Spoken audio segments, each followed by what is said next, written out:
ചിത്രം മൂവി. നമ്മുടെ ശ്രീനിവാസിന്റെ തിരക്കഥയില് പ്രിയദർശൻ സംവിധാനം ചെയ്ത ഒരു ബ്യൂട്ടിഫുൾ മൂവി ആയിരുന്നു അല്ലെ. ഇതില് നായകനായിട്ട് വന്നത് നമുക്ക് ഏവർക്കും പ്രിയപ്പെട്ട നമ്മുടെ ലാലേട്ടനാണ്. രഞ്ജിനിയാണ് നായികയായിട്ട് വന്നിട്ടുണ്ടായിരുന്നത്. നെടുമുടി വേണുവും അതേപോലെ തന്നെ നമ്മുടെ ശ്രീനിവാസനും ഒക്കെ ഈ ഒരു മൂവിയിലെ തകർത്ത് അഭിനയിച്ചിട്ടുണ്ട്. പക്ഷേ ഈ ഒരു മൂവിയെ കുറിച്ച് പറയുമ്പോൾ ആദ്യം എനിക്ക് ഓർമ്മ വരുന്ന കാര്യം എന്താണെന്ന് പറയട്ടെ. 44 ലക്ഷം രൂപ ബഡ്ജറ്റിൽ നിർമ്മിച്ച മൂവി ഗ്രോസ് കളക്ഷൻ ആയിട്ട് നേടിയത് 3.9 crore ആണ് കേട്ടോ. അന്നത്തെ ഏറ്റവും വലിയ റെക്കോർഡായിരുന്നു. ആ ഒരു സമയത്തെ റെക്കോർഡായിരുന്നു നമ്മുടെ ചിത്രം ഫിലിമിന്റെ.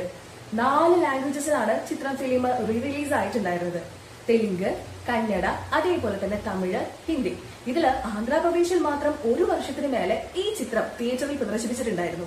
എറണാകുളം ഷേണായ്സില് റിലീസ് ദിവസം മുതൽ 405 ദിവസം തുടർച്ചയായി പ്രദർശിപ്പിച്ച ചിത്രം എന്ന റെക്കോർഡും ചിത്രം എന്ന സിനിമയുടെ പേരിലാണ് കേട്ടോ. നമ്മുടെ ലാലേട്ടൻ മൂവീസ് ഒക്കെ ആ ഒരു കാലഘട്ടത്തിൽ വളരെ തകർപ്പൻ മൂവീസ് ആണെന്നുള്ള അഭിപ്രായം